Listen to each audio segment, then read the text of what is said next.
This is the TriSwimCoach podcast, where the most difficult leg of the triathlon becomes your friend, leaving your struggles and your competition behind you. TriSwimCoach.com, helping you to laugh at the water. Welcome to TriSwimCoach. This is Kevin, and this is episode number 144. And in just a minute, I have an interview coming up with Lee Bougie, and she's going to talk a lot about sleep and how that affects your health and your triathlon racing. So it's a little different topic today, but I think it's a super important one that everybody needs to be paying attention to, especially now. Right now it's middle of March and the coronavirus is hitting not only North America, but the entire world. So it's the most important thing here is to keep your immune system up and healthy. And that's one way to do it, is to focus on your sleep and getting enough rest. So that's about all I have today. Without further ado, here is my interview with Lee. Go out there and have a great week of training, and we'll talk to you soon. All right. Well, I'm excited to have Lee Bougie today on the show. And she is a researcher, a science teacher, speaker, and holistic nutritionist. And she leads the research and development department at Nested Naturals, teaches at the Canadian School of Natural Nutrition, and runs workshops on various wellness topics. She's a writer for Contentment Magazine and does media appearances focusing on sleep, stress, and our circadian rhythm. Lee's biggest passion in life is learning and then teaching others how to live a balanced life.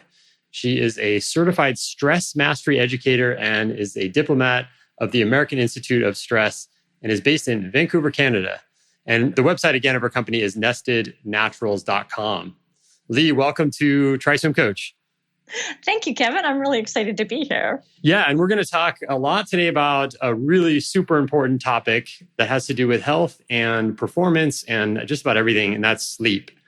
So I'm really excited about this. And just to mention, before we get going, I have a program called thefittriathlete.com, and it just so happens that one of the things that we focus on in that program is sleep, and that's one of the cornerstones of the health. So it's becoming a fit human being in order to do triathlons instead of getting faster and things like that. And we start with psychology, and then we go to sleep. So I love this topic.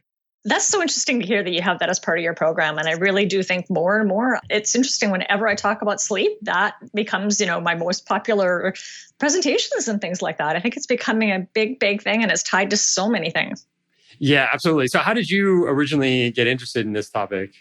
Well, one of the many schoolings I've had is becoming a holistic nutritionist. And the thing about that is that we really look at a lot more than food. Like you were just saying, when you're looking at how you're going to perform, sleep is a cornerstone of it. And so really focusing totally on your food and not looking at your sleep is really leaving a critical component of our health out of there. And so that's really where it all started. And I think I've had personal struggles with sleep at times, stretches where life events have really, really gotten in the way of my sleep. And so it's something that I'm a researcher, so I had to start digging into more and more. And then I started at Nested, and our tagline is Sleep, Wake, Thrive. Sleep really is the cornerstone of what we are as a supplement company. Wow. So now you mentioned some of the things that you kind of struggled at one point with sleep issues. Were you having insomnia, or what was that? Well, kind of a complicated thing. My husband at the time, now ex-husband, has severe PTSD. And so with his level of anxiety and the amount of nightmares he was having, sleep was an enormous issue for him. And I think sometimes we need to look at our own sleep, and sometimes it's our partner's sleep that really starts to disrupt ours. Yeah. Wow. Yeah, I can only imagine. Yeah, that sounds like it's something that affects everyone. I mean, you're in a relationship with that person. If they're having those problems, then it's just naturally that you're going to have the same issue. Exactly. And, whether or not it's because of your partner or anything else in life that's really disrupting your sleep like that, it starts to affect your circadian rhythm or your body clock. Yeah. And so you have a couple of bad nights because of nightmares or jet lag from travel, or medications affect your sleep, or so many different things like that. And then your rhythm gets disrupted. And then it gets harder and harder for your body to kind of have the beautiful symphony of hormones it's supposed to help you sleep at night. Oh, yeah, for sure. I really want to talk about jet lag. That's on the list. But so, yeah, I want to talk first about a little bit more about just the idea of sleep and what your body's doing. What is important about sleep? And when we're asleep, what is happening in our bodies? There's so many things. And the more they study this, the more and more they find that the different parts of our body. One of the key ones is our hormone production, and really all of our hormones. If you look at the different stages of sleep, we often hear about REM sleep. That's when you're dreaming. And you get more and more REM sleep the longer you go through the night. So when you're having a short night, you're not going to get anywhere near as much REM sleep. And in that REM sleep, you make hormones like your testosterone. It affects your estrogen levels. And a key one that we often don't think of as an adult is growth hormone. You make a lot of that growth hormone during REM sleep. And we think of needing growth hormone when we're growing as kids. But as adults, it's actually the primary hormone that makes strong muscles. So, especially as an athlete, when you're looking at trying to build strength, if you're not getting that sleep, you're not actually making the hormone that's going to help support that. Yeah, that's interesting. So along these lines, I had this coach when I was a kid, like in high school, this swim coach that said, if you guys aren't going to bed by 10 o'clock and getting sleep before midnight, then you don't care about your swimming. And I always kept that with me. And I still, to this day, I feel like if I can get to sleep before, like at least by 11, get some sleep before midnight, I feel much better the next day. And I feel like I've recovered fully. Is that accurate or is that just a myth? It seems to be true. And so most studies have looked at how many hours a night you get, not necessarily what time that is. Right. But there is a lot of thought. And there is, when you look at Ayurvedic medicine from India, has really for centuries looked at that timing of sleep and going to bed earlier. And there seems to be something behind that. One of the big sleep people is Dr. Michael Bruce, the sleep doctor. And he's got a book out now looking at chronotypes. So there's 4 different chronotypes. And that's genetically what you inherit and what type of sleeper you are. And so there are some people who are more night owls and actually need to shift that sleep a little bit later. But that's a relatively rare person. Most people seem to do better going to bed earlier. Okay, cool. Yeah. And what about because we're talking about the audience is mostly going to be triathletes and people doing distance or endurance events. How important is the night before your event versus the weeks and months leading up to that event for sleep? I think, and there seems to be some research showing that the weeks and months leading up to it are more important than one night. Certainly when you start looking at not sleeping for the entire week before an event, that's going to have huge, huge effects. And there's some research showing that if you bank some sleep before that you have way less effect from a bad night of sleep before the event. So when you say bank, you mean like sleep a lot for several nights in a row and then maybe you get less sleep for a night? Yeah, exactly. Okay. So it's a tough thing though, because the more you don't follow a consistent pattern, the more disrupted your circadian rhythm gets and the more trouble you're going to have with consistent sleep, with insomnia. So somehow there's a balance in there. Just really, really making sure you're not sleep deprived already before you might have a bad night. Because maybe the night before an event, with the anxiety of the event and the jet lag and all of those things, it might be hard to have a good night's sleep. Yeah, that totally makes sense. I've had times where I barely slept and did okay in whatever the event was the next day, like whether it was due to nerves or like jet lag or something else. For whatever reason, like the night before an event, I would like have the worst sleep, but then I do okay because leading up to it, I was doing pretty good with my sleep. So that totally makes sense to me. Yeah. Exactly. During the sleep, I want to mention a couple of other things. When you don't sleep well, it really disrupts your hormones that are involved in your hunger as well. So they've really shown differences in things like ghrelin, which is the hormone that tells you you're hungry. Right. And that goes up quite a bit when you're not sleeping well. And so it's really, really linked to weight gain. So another thing to really look at is, when you're really trying to be careful about what you're eating and where you're gaining and making good food choices, they've actually shown your brain actually reacts to food differently when you're short on sleep. Wow. Yeah, that makes so much sense. And that's exactly why I do that. I put sleep as the priority when I'm doing the health coaching, and the fit triathlete and things like that. It can definitely lead to making poor decisions. I know that for sure, even knowing myself. And yeah, that's an interesting aspect that I think a lot of people don't consider. Oh, yeah, absolutely. And there's actually studies showing what parts of the brain light up when you put junk food in front of you. Totally different when you have not slept well. Really? Wow. Yeah. That's crazy. Yeah. So it's fascinating. So that becomes really almost out of your control at that point, right? Yeah, totally. Yeah, that's interesting. And it's like, it's kind of it's almost like when I'm thinking about this, that somebody that's trying to lose weight or just trying to get healthier, and if you start with the food, it's almost like they're destined to fail if their sleep is poor. It's like they can't even, they're so far kind of blocked from making the right decisions because of this sleep issue that it's crazy to start with food when you have to start with what about the night before? Yeah, absolutely. It's really such a core foundation of how we function. Yeah, yeah. So what about insomnia? So what causes insomnia and what can you do about that? And it's fascinating. The more you look into it, there's probably 30 different things that can contribute to insomnia. Yeah. And so, a lot of this is kind of really investigating for yourself. And of course, insomnia, there's different criteria for what that is. And it can be trouble falling asleep, waking up too much, waking up early in the morning and not getting back to sleep, how deep of a sleep you're having, even if you think you're getting 7 hours. So there's so many different parts of what that insomnia can be and what can be contributing to it. And it can be the stress of life events, like I mentioned earlier. It can be medications you're taking. Mm-hmm. Interestingly enough, depression is very intertwined with insomnia, but a lot of antidepressants can actually cause insomnia. Yeah. Which then makes the depression worse. So because of this vicious cycle, right? So many different hormone changes in life could be a problem. But, a few that in particular, if you're looking at athletics, is, we were mentioned earlier, that nerves or anxiety about competition can definitely be part of the picture.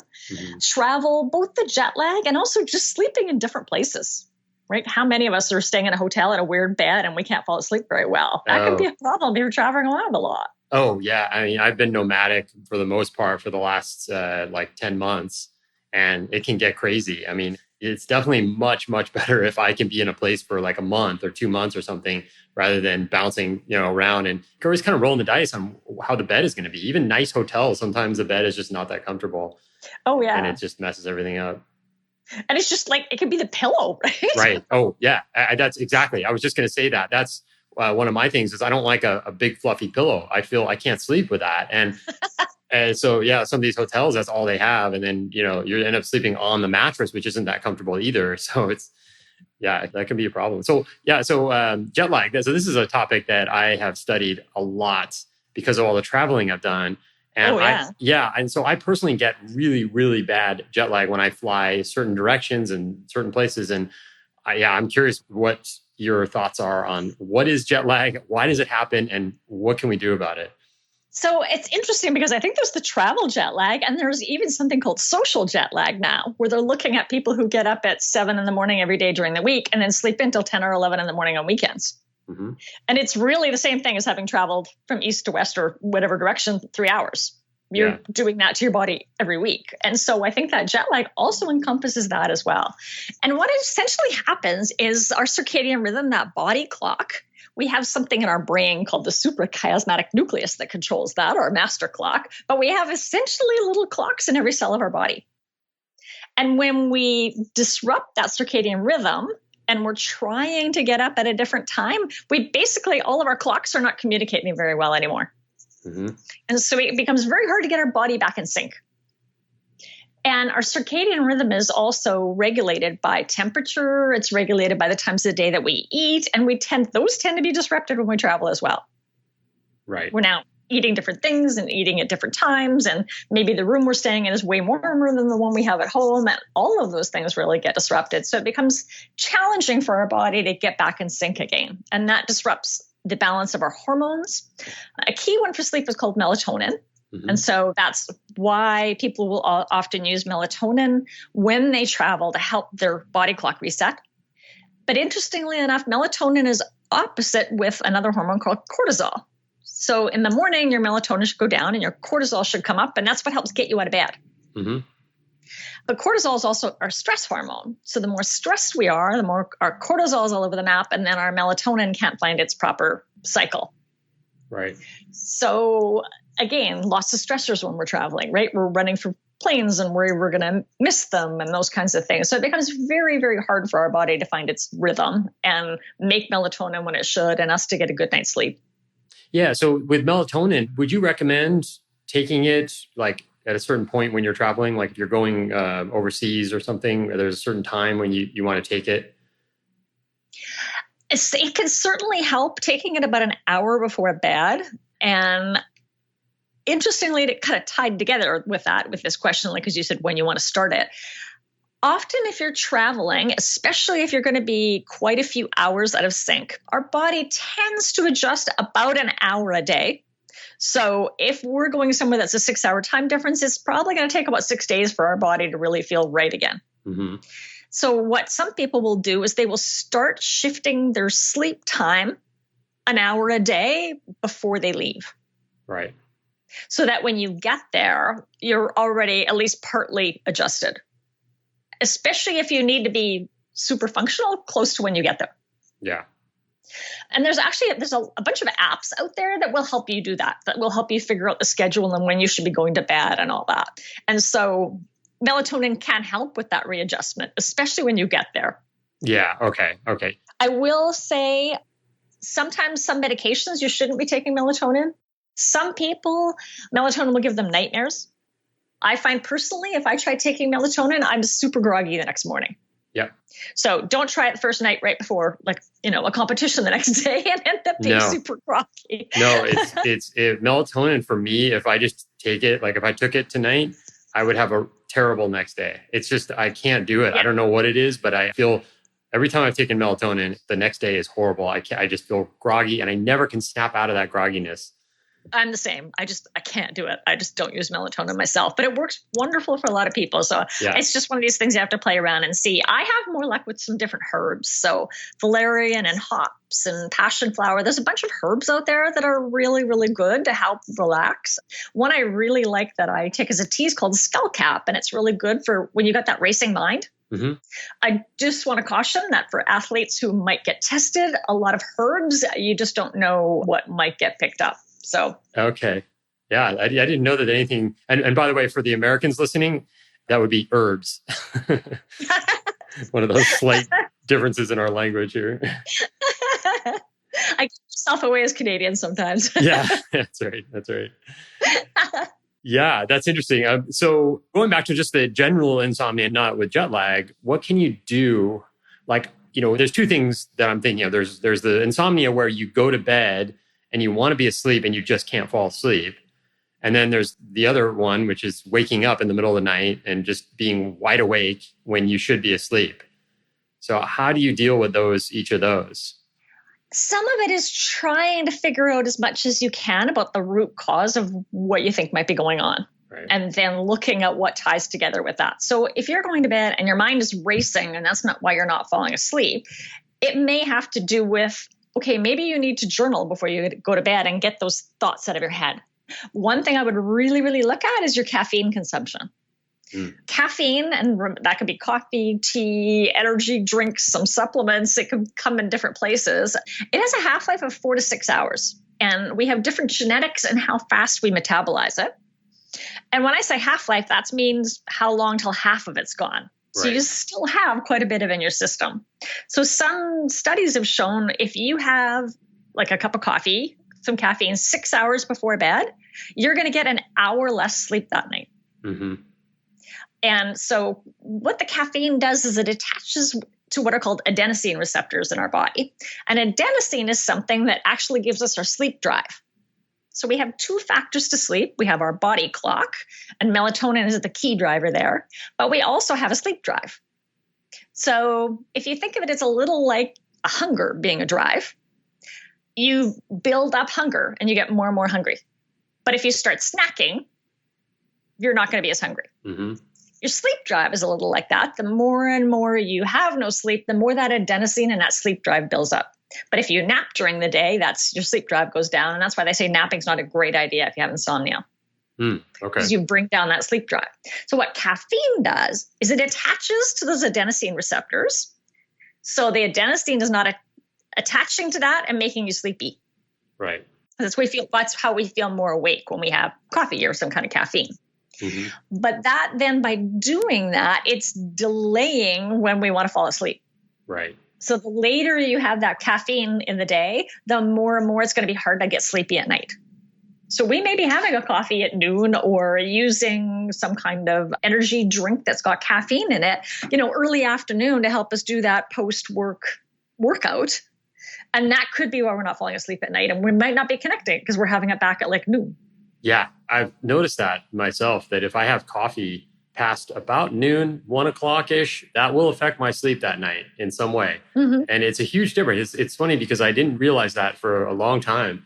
And then once I just had, I made the decision, I'm only having coffee in the morning, sleep got better and I don't have major issues. It just, it's all the timing of it. Yeah, absolutely. And interestingly enough, because it should be far enough away, even that coffee in the morning, I have worked with quite a few people when they have just quit coffee altogether, have actually found their sleep gets significantly better. Yeah, I've heard that too. I actually take a lot of breaks because I don't like to be dependent on anything. So I'll take a couple of weeks off. And I've never noticed that with myself. It's always about the same. So, but the other thing I was going to ask you along these lines is, so there's the two blood types, the type that is fast metabolizing and the slow metabolizing of caffeine. What do you think about that? Because I feel like most people have the slower metabolizing, I guess, or which one is the one that you would feel it faster? I guess it's more the distant. Anybody who's a slow metabolizer tends to feel coffee really quick. Right. And it really affects them for a long time. Right. Okay. That's what I meant. Yeah. So the slow metabolizer, like I have that. I can't do more than, 1 to 1.5 cups of coffee because I'll just be way too wired. But there's other people that they can have a full cup of coffee and go to bed at night and be fine. Yeah. And we definitely have different genetics. And so really paying attention to our bodies really comes to play. Yeah. Yeah, that's right. Like I said, if people are just having coffee in the morning and not realizing that, they may not realize that might be what's disrupting their sleep at night. And I agree. I take regular breaks from coffee as well. Same thing. I want to make sure, I'm not, and I actually try not to have my coffee first thing when I get up. Like that's not the thing I need to get in motion. Yeah. And I don't find a big difference in my sleep personally, but I know people it's made a huge difference. So we're all so different, right? Yeah. Yeah. And then there's something that I've learned about recently, which is that most people drink coffee the wrong way. That, like you just said, get up, have your coffee is a bad idea because your cortisol is so high right then anyway. So adding coffee to it doesn't make any sense.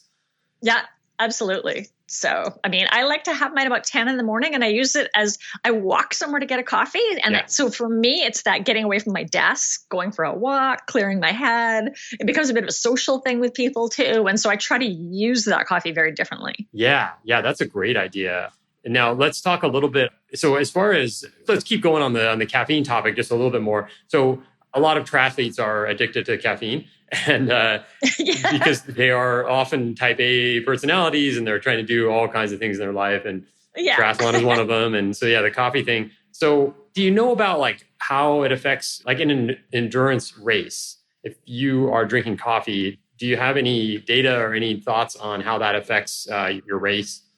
I think taking it directly, like when you're going to go do that race, is not something I have run across anything on. I haven't seen any research on what that does. Yeah. All of the research I have seen have really looked at that disruption of sleep and the enormous effects on performance that even a little bit less sleep has on your performance. Yeah, right.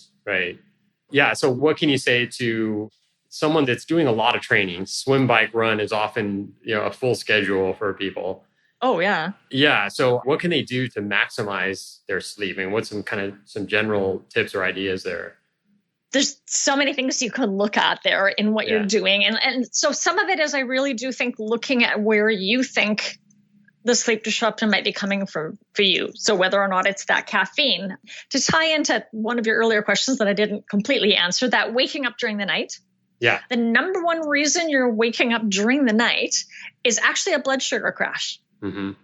And so although you will typically read not to eat much before you go to bed, that digestion is going to be disrupting your sleep.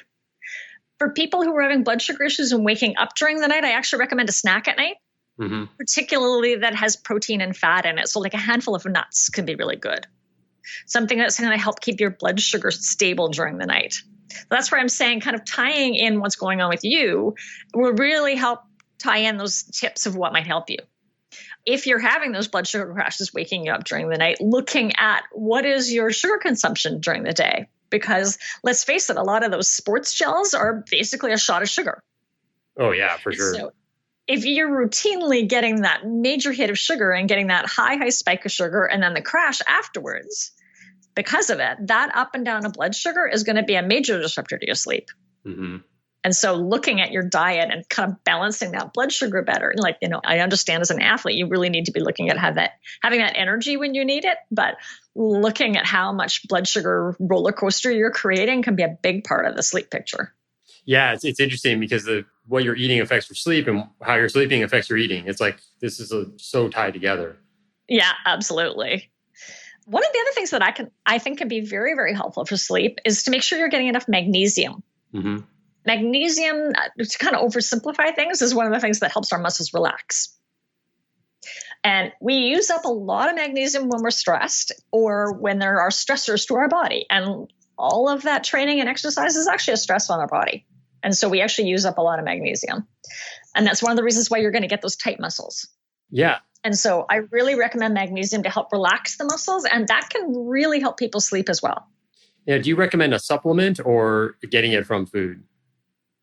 I mean, I always like to get as much as we can from our food, but unfortunately, a lot of our food seems to be fairly deficient in magnesium. Yeah. So you're going to get it more from vegetables and grains. Anything green is going to have a bunch of magnesium. That green comes from chlorophyll, which is interestingly the same protein as the hemoglobin in our body. Mm-hmm. But in our body, we have iron in the center, and in plants, they have magnesium in the center of it.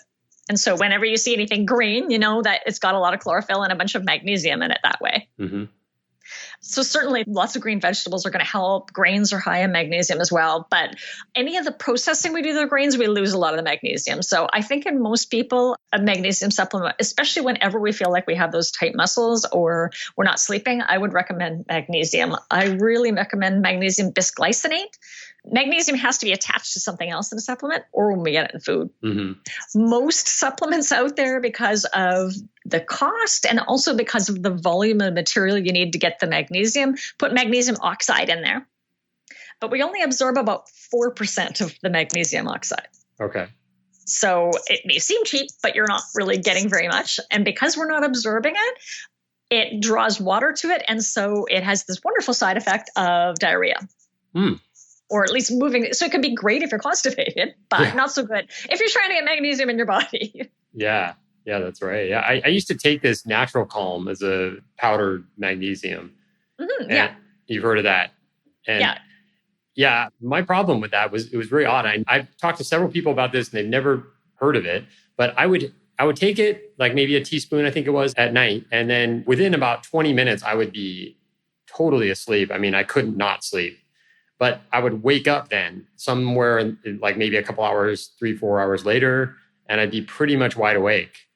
And oh, interesting. Have you heard of this? I have not. No. Okay. Yeah. No one ever has. But for some reason, it really worked to put me to sleep, but it did not work to keep me asleep. Yeah. So. Well, and it really is about relaxing. Yeah. So there would definitely be other things going on there that, past the relaxation. Yeah, for sure. That would be needed to help us sleep. Yeah. Yeah. So what about, a lot of these athletes, a lot of triathletes, they're taking all these supplements. And what do you think about, we talked a little bit about that. A lot of them are sugar, like high in sugar. I'd say the common ones are just the ones, the ones that you see all the time, like the Cliff blocks and like the goo and the gels and all these kind of things where they're just loaded with sugar. And I think a lot of times the intention is, well, I need to replace my electrolytes, right? Because I'm out there sweating and I need to keep the electrolytes coming in. So what would you say about that in terms of your sleep quality? Oh, I agree. I think replacing the electrolytes is definitely something you need to do. But so many of those electrolyte drinks and, like you said, the other bars and things that are doing that are so full of sugar. And so I think looking for just be really aware what's in them, because some of them are better than others, right? And then looking at what other sugars you're getting in there, learning how to read labels too, because one of the things they'll do in the ingredient list is they will put 4 or 5 different kinds of sugars so that they can all be further down in the ingredient list. Right. Yeah. And so people will look and go, oh, there's no sugar on the top 4 ingredients. But if you kept reading, and I mean, Cliff bars have like 45 ingredients in them. It's crazy how many ingredients they have. And so all of those things like rice syrup and fruit powder and stuff can be way further down on the list. So they're calling them other names and they're kind of hiding it as much as they can. So learning to read those labels. There's actually, if you look online, and I don't remember all of the ingredients off the top of my head, but you can actually make some really nice electrolyte drinks yourself by putting a good Himalayan salt in there, even a little bit of maple syrup and some things like that. And you can make a way healthier version, way cheaper yourself that really doesn't take a lot of effort. Yeah, that's a great idea. Because I think that's one of the things I harp on a lot is the overdoing it of the Gatorade and all these drinks that we don't need. Well, even just the color of them. Yeah. I mean, there's interesting research out there, mostly in kids, looking at things like, some of those red dyes and the link to attention deficit. Wow. And hyperactivity. And so I look at those Gatorades with those like crazy fluorescent colors and I think, what are those dyes doing to us? Like the effect they have on our cognitive function and our energy levels, that wired feeling can actually be coming from those dyes. Wow. That's something most people don't think about.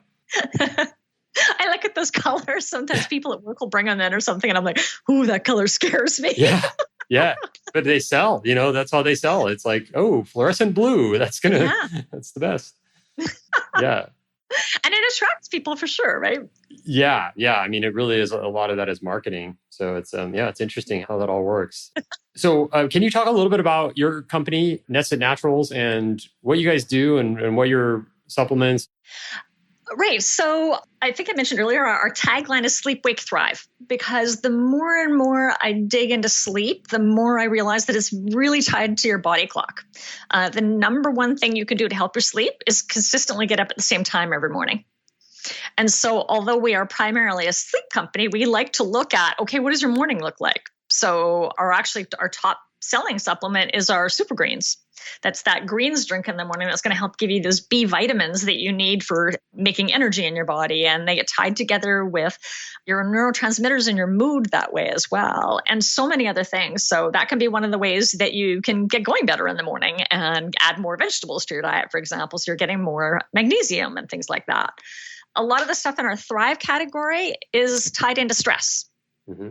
So we have one called Herbal Lift that's got an adaptogen called rhodiola in it, and it's got beetroot that are really tied together with helping manage that stress where you're really getting that fatigue from how much your body's fighting all the stresses you're throwing at it.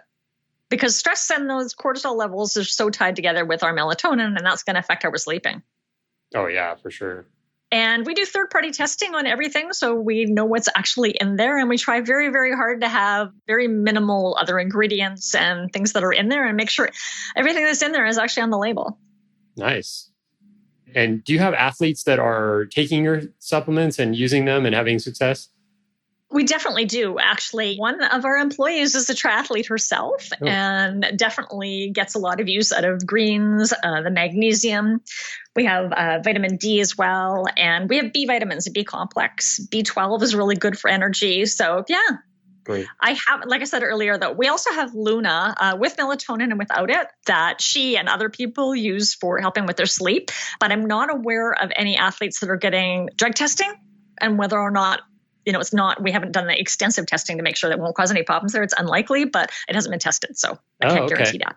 Yeah. Yeah. I don't know how many people listening would have that issue because they may not be trying to compete at a super high level. Exactly. But yeah, that's something to keep in mind if you are. And I just don't know who's listening and what level they're at. So I just want to be upfront about that because I haven't done that testing. And you do read all over that. You just need to be careful with herbs. Yeah. So. Yeah. Cool. Yeah, that's great. This is such a fascinating topic, Lee, and I really enjoyed chatting with you about this. Do you want to add anything else before we kind of close out? I know there was a discount that you were going to offer.